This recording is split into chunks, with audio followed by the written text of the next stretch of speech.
Hello everyone and welcome. My name is Isaac from Xylostar, and on today's video we're going to do a market forecast on the DXY, the Euro dollar and the USDCHF. Let's jump right into the video. So let's start with the DXY. The DXY is actually the dollar currency index, which is actually measuring the strength of the dollar, right? The strength or the weakness of the dollar. So whatever trade that we get on the DXY, we can actually correlate these trades with any pair that is trading with the US dollar, right? So let's start off with the weekly time frame. We can clearly see that we are on an uptrend. We have a higher high, higher low, higher high, higher low, a higher high, higher low. We broke this high, created a new high, and then the market is actually pulling back to create a new higher low, right?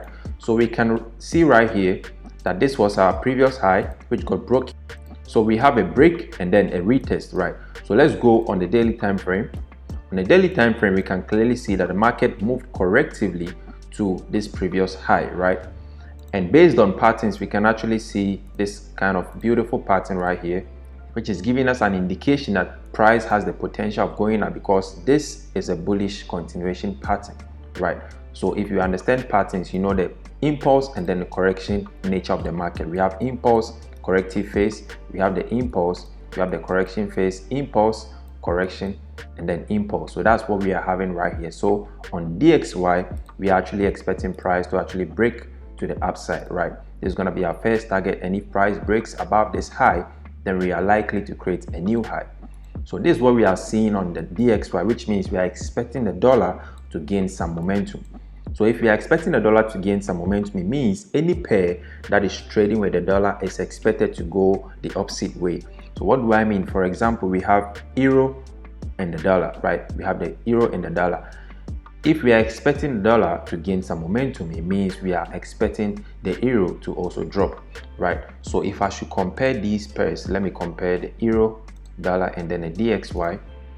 Let me delete everything right here. So we can see, right, the top part, this part is the euro and the dollar, and then the downside is the DXY. We can see that they move inversely, right? They don't correlate, which means if the DXY is dropping, the euro and the dollar actually going to the opposite side. So if we are seeing a buy on the dollar, then basically on euro USD we are expecting a sell. So let's also analyze euro USD and see if we're going to get any potential trade that is giving us a short entry. So on euro USD on the weekly time frame, we can clearly see that the market is actually, moving to the downside, right? We also have a lower low, lower high, lower low, lower high, a new low, new high, new low, new high. We have the market creating a new low and a potential lower high, looking for the price to go to the downside.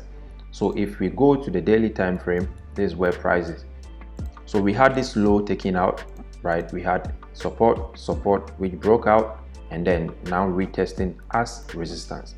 And we can see that the market actually pulled back to this resistance zone with a corrective nature, which gave us this pattern right here. And this pattern is actually a bearish continuation pattern. This is a bearish flag of which we are expecting price to actually drop, right? So if we look at the past, we can see this is how the price has been moving. We have the impulsive phase, the correction, and then the impulse, right? The correction, impulse, we have the correction right here, impulse, correction, and impulse. So right now what we are also waiting for is a potential drop on the dollar. So you can see how we are correlating the DXY and then the dollar, right? So let's also look at our last pair, that is the USDCHF. On the weekly time frame, we have a high, right? Market pull back to create a low, and this high got broken at this level, right? So the market created a new high and then pulled back, right? So this is just a pullback, right, to potentially create a new high, basically, because the price is still trading to the upside, breaking highs and creating new highs.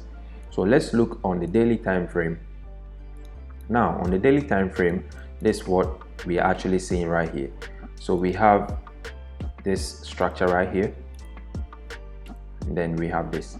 So if you understand patterns again, you can see this was the impulse, right?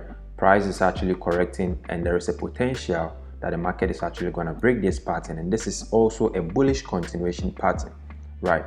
So with this kind of structure, what we can do is we can wait for the shift or the change of character on this downtrend, basically, because price was actually moving up. We created a lower low right here, and then the double top, right? Price broke this low to create a new low, right? Created a new lower high. We broke this low to create a new low, and this is a lower high. So basically we are on a downtrend. So for the change of character, we want this high to be broken, right? So that we can shift this structure. So the best entry is for us to wait for this high to be taken out, all right? Maybe a pullback with a flag, and then we can actually take this trade to the upside. If we want to get in here, it's going to be a risk entry, right? Basically, because if I should delete all the lines, so if you see the structure right here, we can also look at it this way. We had a double top. We can call this the neckline that got broken.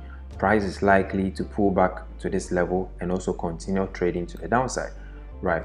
So for us to be safe, we can either wait for the change of character on this downtrend, right? We can actually wait for this structure to change, and then we can actually execute this right here to the upside, right?